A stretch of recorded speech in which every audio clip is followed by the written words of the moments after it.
Oke bre, bayangin lu lagi duduk sendirian malam-malam, angin lewat pelan, dan di kepala lu cuman ada satu pertanyaan kecil. Apakah dia pernah merindukanku seperti aku merindukannya? Kita semua pernah di titik itu, di mana rasa rindu terasa nggak adil. Lo udah ngasih segalanya, tapi yang lo dapet cuma keheningan. Tapi tenang bre, karena di video ini gua bakal ngajarin lo trik psikologi halus. Cara tenang, elegan, dan penuh kontrol yang bisa bikin dia rindu berat sama lo. Tanpa lo harus ngejar, tanpa lo harus ngomong apapun. Karena yang bikin seseorang rindu itu bukan kata-kata, tapi ketenangan dan kehilangan energi yang dulu mereka rasakan dari diri lo. Dan di sini kita bakal bahas gimana lo bisa main di alam bawah sadarnya. Bukan dengan manipulasi, tapi dengan energi, sikap, dan mindset stoikisme yang secara psikologis bikin dia sadar bahwa orang yang paling tenang paling sulit dilupakan. Lo tahu bre, manusia itu makhluk kebiasaan. Ketika lo selalu ada, selalu nyapa, selalu ngedengerin, dia merasa itu hal biasa. Tapi ketika lo berhenti, ketika lo diam dan lo mulai berubah, otaknya langsung bingung, mulai mempertanyakan sesuatu yang dulu nggak dia sadari penting, kehadiranmu. Dan itulah kenapa video ini penting buat lo tonton sampai habis. Karena gua bakal ngebongkar gimana caranya lo menarik energinya kembali, gimana lo bisa bikin dia datang dengan sendirinya, dan gimana lo tetap tenang dalam proses itu, tanpa drama, tanpa maksa, tapi dengan kekuatan psikologi dan stoikisme yang halus tapi ngena. Jadi, siapkan diri lo. Buang pikiran buat balas dendam, buang keinginan buat ngejar. Sekarang waktunya lo belajar seni psikologi ketenangan. Cara yang bisa bikin dia rindu berat, kepikiran, bahkan nyesel ninggalin lo. Dan percayalah bre, orang yang benar-benar tenang adalah orang yang paling sering dirindukan. Poin 1. Diam yang bersuara. Kadang, bukan kata-kata yang bikin seseorang sadar kehilangan, tapi ketiadaan suara lo. Ketika lo berhenti mencari dia, berhenti ngechat, berhenti berusaha jelasin perasaan, disitulah psikologi mulai bekerja. Otaknya terbiasa dengan atensi dari lo. Dan ketika itu hilang, muncul rasa aneh, gelisah, hampa, bingung. Itu bukan cinta, tapi rasa kehilangan kebiasaan yang menenangkan. Disinilah lo menang bre, karena lo nggak perlu marah, nggak perlu ngelakuin apa-apa. Cukup diam dengan kelas, tunjukin lo udah bisa hidup tanpa dia. Diam lo itu akan jauh lebih berisik dari 1000 pesan yang lo kirim dulu.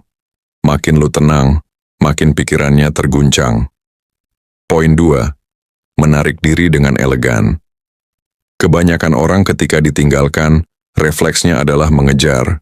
Mereka pengen klarifikasi, pengen dimengerti, pengen ngebuktiin kalau mereka masih layak. Tapi justru itu bre yang bikin lo kehilangan power. Karena dalam psikologi hubungan, orang yang paling tenang adalah orang yang paling kuat. Lo harus belajar menarik diri tanpa drama, tanpa benci, tanpa sindiran. Cukup berhenti muncul di kehidupannya, baik di chat, story, atau bahkan real life. Bukan karena lo dendam, tapi karena lo sadar, gue nggak akan ngemis tempat di hati yang udah nggak mau nerima gue. Dan disinilah keajaiban mulai terjadi. Manusia punya naluri alami untuk menghargai sesuatu setelah kehilangan. Waktu lo mundur dengan tenang, dia mulai ngerasa kehilangan sosok lo yang dulu selalu hadir. Lo nggak perlu cari perhatian karena diam lo udah jadi magnet yang nyedot pikirannya. Pelan-pelan dia mulai bertanya-tanya, kenapa dia nggak nyari gue lagi? Beneran udah nggak peduli? Dia udah punya yang lain? Pertanyaan itu akan terus menghantui kepalanya bre. Dan makin lo kalem, makin elegan lo mundur, makin dia kehilangan keseimbangan. Karena lo bukan lagi orang yang tersakiti, tapi sosok yang naik level, yang sekarang justru bikin dia penasaran dan rindu. Poin 3. Gunakan ketidakhadiranmu sebagai senjata. Dengerin baik-baik bre, dalam hubungan hadir terus-menerus itu bukan tanda cinta, tapi tanda ketergantungan. Lo tahu kenapa dia dulu bisa ngeremehin lo? Karena lo selalu ada, selalu siap, selalu nunggu. Dia tahu, mau sekejam apapun, lo nggak akan benar-benar pergi, dan di situ, lo kehilangan nilai. Sekarang waktunya lo balikan keadaan. Bukan dengan marah, bukan dengan sindiran, tapi dengan ketidakhadiran yang berarti. Diam lo harus punya makna. Bukan karena lo masih sakit, tapi karena lo sudah sadar. Kehadiran lo bukan hal yang murah. Lo mulai sibuk memperbaiki diri, fokus ke hidup lo sendiri, dan berhenti peduli dengan drama masa lalu. Psikolog menyebut fenomena ini emotional displacement. Saat seseorang kehilangan akses terhadap sosok yang dulu selalu ada, otak mereka otomatis mengisi ruang kosong itu dengan kerinduan. Lo nggak perlu kirim pesan, nggak perlu muncul di story. Cukup tunjukin bahwa lo berkembang, tanpa kata-kata. Waktu dia lihat lo tenang, lo makin keren, lo nggak butuh validasi, rasa bersalah dan kehilangan itu muncul dengan sendirinya. Mereka mulai ngerasa, gue dulu punya orang yang tulus banget, tapi gue buang. Sekarang dia udah bahagia tanpa gue. Dan itulah momen di mana lo menang. Bukan karena lo balas, tapi karena lo naik kelas. Lo berubah dari orang yang dulu dikejar rasa sakit, jadi orang yang justru bikin dia dikejar rasa rindu. Ketidakhadiran lo sekarang adalah bentuk hadir paling kuat yang pernah lo tunjukkan. Poin 4. Ubah energi rindumu. Jadi peningkatan diri. Daripada lo buang waktu stalking, merenung, atau berharap dia ngechat duluan, ubah semua energi itu jadi bensin buat upgrade diri lo. Mulai olahraga, baca buku, fokus kerja, belajar hal baru. Ingat manusia paling menarik adalah yang sibuk memperbaiki dirinya. Ketika dia lihat lo bukan lagi orang yang bergantung, tapi seseorang yang berkembang, rasa rindunya muncul tanpa lo harus ngapa-ngapain. Karena orang akan selalu merindukan versi lo yang udah nggak bisa mereka miliki lagi. Poin 5. Hindari drama. Biarkan keheningan bicara. Lo nggak perlu bikin status sindiran, nggak usah curhat di story, apalagi posting lagu galau tiap malam. Itu cuman bikin lo terlihat belum move on. Sementara, orang yang benar-benar tenang, yang diam tapi elegan, justru bikin penasaran. Dia bakal mikir, kok dia bisa segitu tenangnya ya setelah semua yang gue lakuin? Dari situ muncul psychological curiosity, rasa ingin tahu yang akhirnya berubah jadi rasa kehilangan. Poin 6.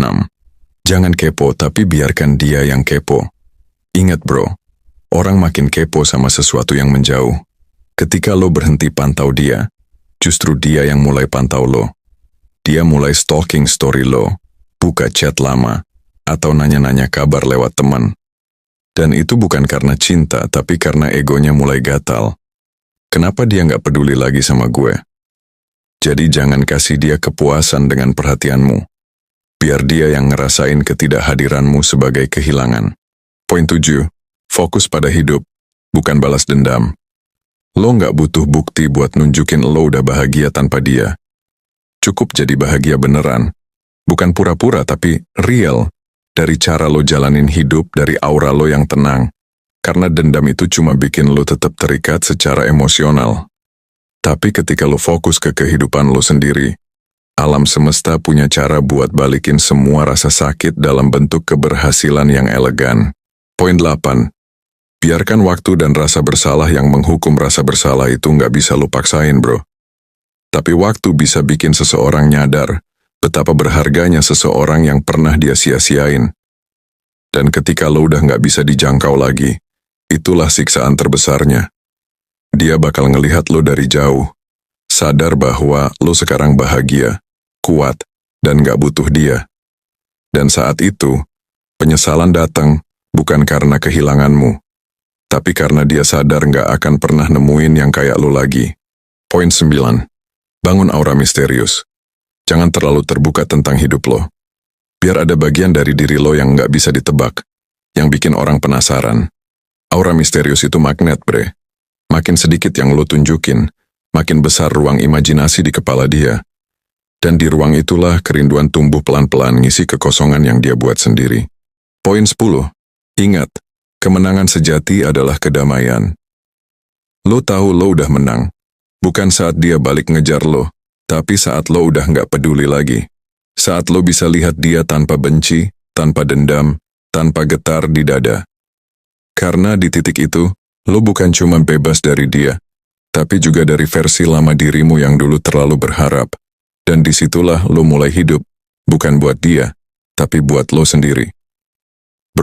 Hidup ini nggak perlu diisi dengan niat balas dendam atau pengakuan. Yang lo butuhin cuma satu, Jadi versi terbaik dirimu setelah ditinggalkan. Karena yang dulu ninggalin lo akan sadar. Orang yang dia buang dulu, ternyata adalah ketenangan yang selama ini dia cari. Dan pada akhirnya, diam lo adalah karma paling halus yang pernah ada.